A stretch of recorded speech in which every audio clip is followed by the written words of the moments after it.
The years after the 7-hour war were immensely tough and separated humanity into three distinct categories. Those who wanted a simple life under the watchful eye of Big Brother submitted under the cruel Combine regime. There were those who turned on their own and joined the human arm of the Combine army.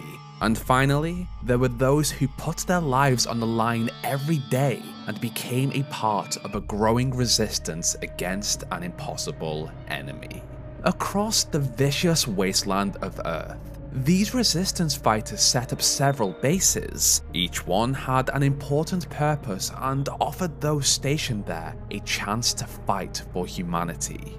Yet, one of these bases was different from the others. A perfectly mundane location transformed into something else. But, as with almost everything in the Half-Life universe, it suffered an awful, tragic fate, just like the others. What made this resistance base so iconic? Where was it located? And what part did it play in the war against the Combine? In this video, we explore the lore and story behind Bridgepoint. The horrors of the Combine Empire were felt on a daily basis. As a result of their isolation of humanity in their city-sized prisons, no one actually knew what had happened across the globe.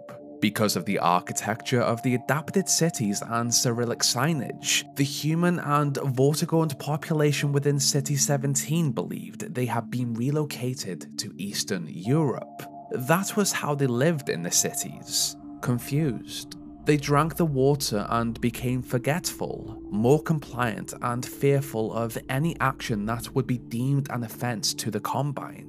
Yet, in the shadows, a group had formed and they wanted to help their kind. The years had not been easy, but several resistance bases had formed over the wasteland. Black Mesa East in the City 17 canals, run by resistance leader Dr. Eli Vance, focused on the development of technology, training of resistance soldiers, and planning of raids of Combine facilities.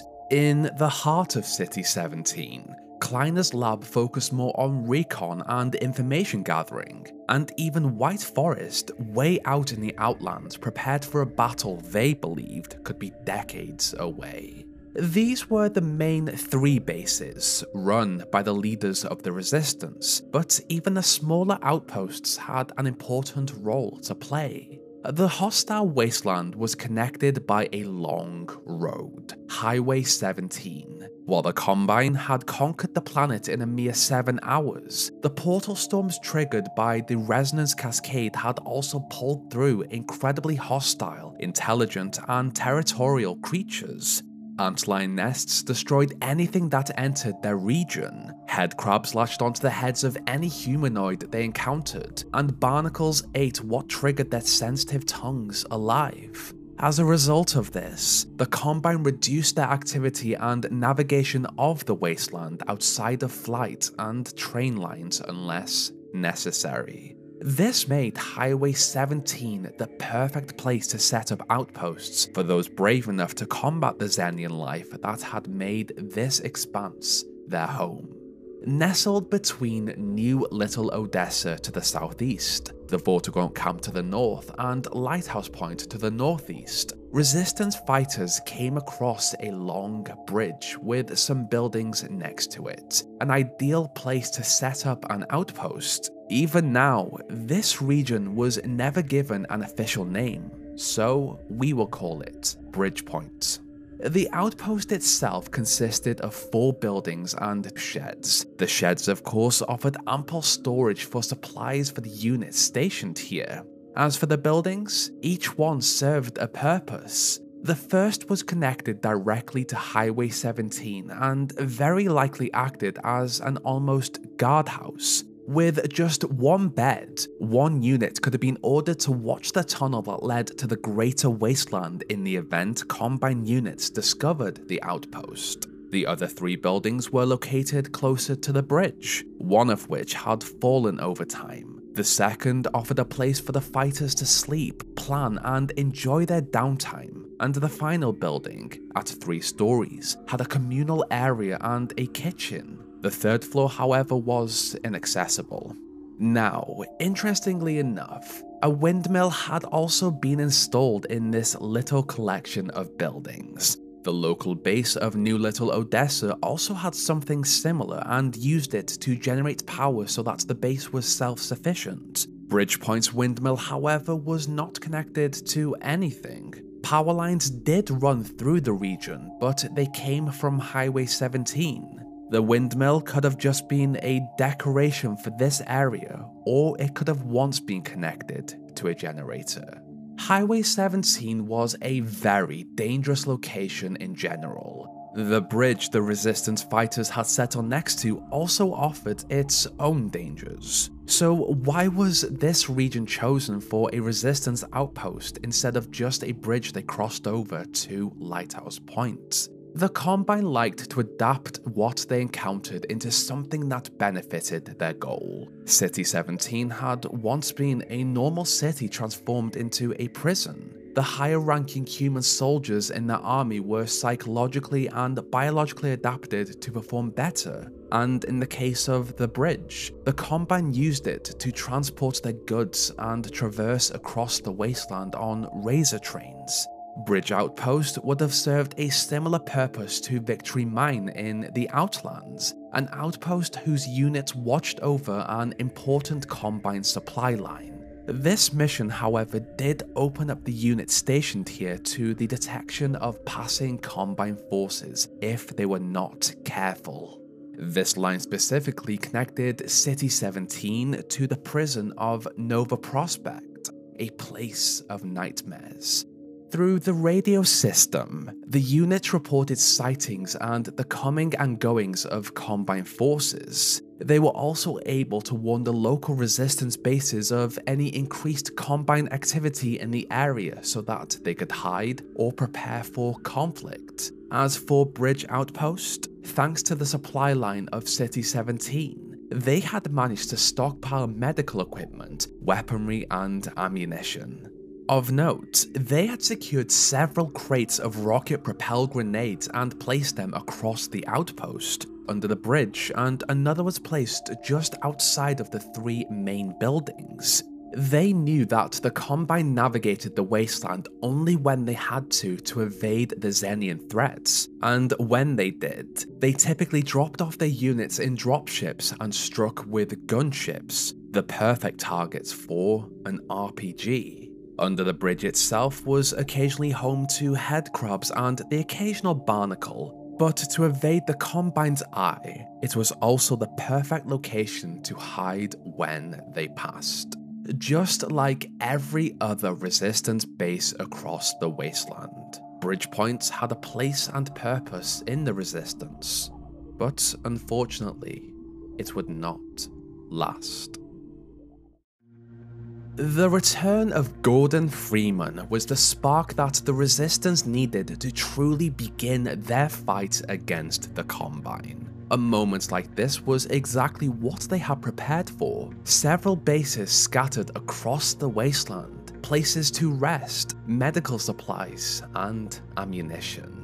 From Bridgepoint, the units here would have heard of the return of the Black Mesa scientist. They would have also heard of the chaos and destruction that came with him. Upon Freeman's escape of City 17 and later escape of Black Mesa East after a Combine raid, each Resistance base he used for sanctuary was later destroyed by Combine forces on his trail. Bridgepoint knew that he would eventually reach and pass through their outpost on his way to Nova Prospect to rescue a captured Dr. Eli Vance. Despite any preparation they may have put in place for an almost certain conflict that came with Gordon Freeman's return, Dr. Wallace Breen was desperate to capture Anti-Citizen 1. The capture of Vance was a huge win for the Combine, and Breen suspected that due to Gordon Freeman's navigation of the wasteland, he was likely on his way to Nova Prospect to help him. To counter him, Combine forces were sent further north to ambush him. Unfortunately, This led to the detection of Bridgepoint. The details of this assault are unknown. New Little Odessa did attempt to contact the Outpost but heard nothing back. Upon Gordon's later arrival through the Highway 17 tunnel, he watched as a dropship brought in additional reinforcements to the area.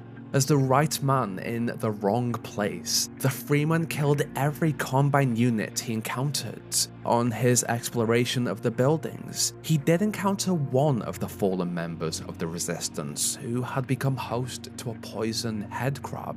When the Resistance had controlled this region, they had fought back the Xenian creatures that crossed their path, but the overwhelming force of Combine units had left them vulnerable. To pass through this region, Gordon discovered that the Combine had installed force fields on the bridge itself so that only Combine units could pass it. In Gordon fashion, he travelled below the bridge, fought the Xenian and Combine forces on his way and deactivated the power. It was only when he returned to Bridgepoint that he discovered the fate of the rest of the Resistance units who had been stationed here. Many had become zombies, and others had fallen prey to the local antlion colony. They had suffered an awful fate. As Gordon played chicken with an oncoming train and later continued on to Lighthouse Point, he left Bridgepoint, the horrific sights of what had become of its residents, and memories of that long, deadly drop below the bridge behind him.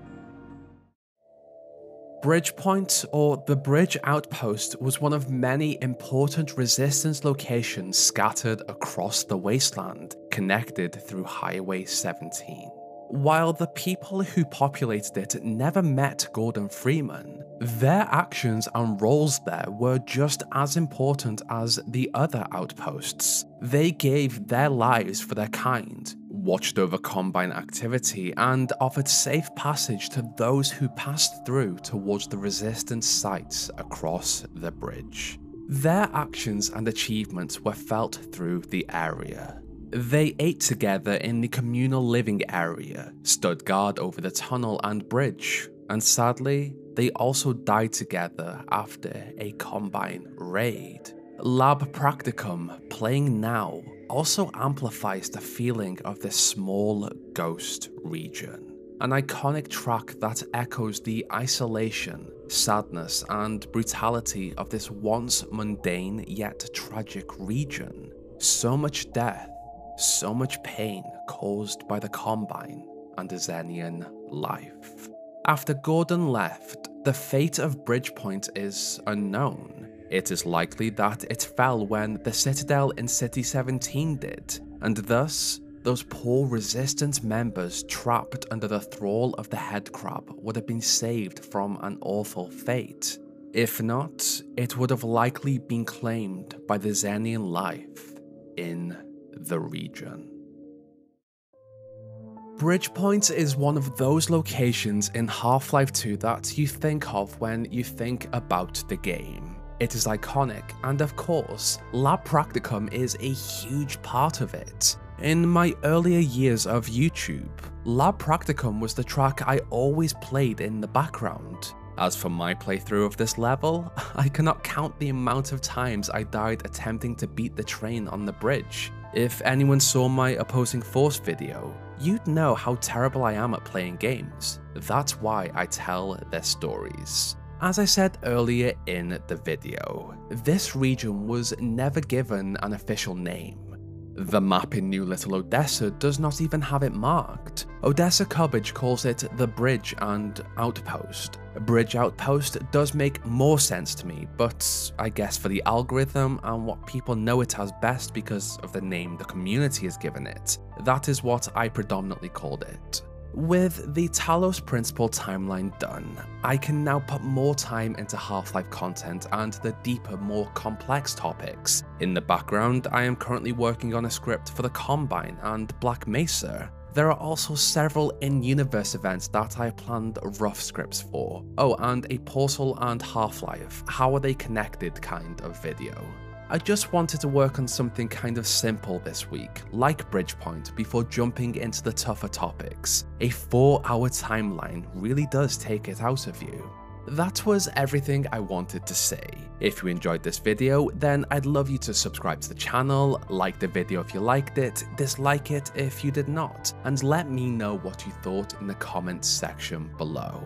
Finally, I would like to thank my gold tier patrons and channel members: Jonas, Lewis, Queen Arby, Fluffy the Dragon, Chicken Guy 791, Ruben Mendoza, Duke, Toadnut, Oren X, Azu, Karatana, AJ, Verona, Comfy, BG Games, Aprovis, Arnis, Blaze of Glory, Cole Sherman, Yali Rodriguez, Nabar, 501st Clone Boy, Drakey Phoenix, Logan Scott, Tamarin, Average Sol, and Gordon Freeman. What did you think of Bridgepoint? Was Lab Practicum memorable to you? And what would you like me to cover next? Please let me know in the comments below. This is where our story ends. Check back soon for a new one.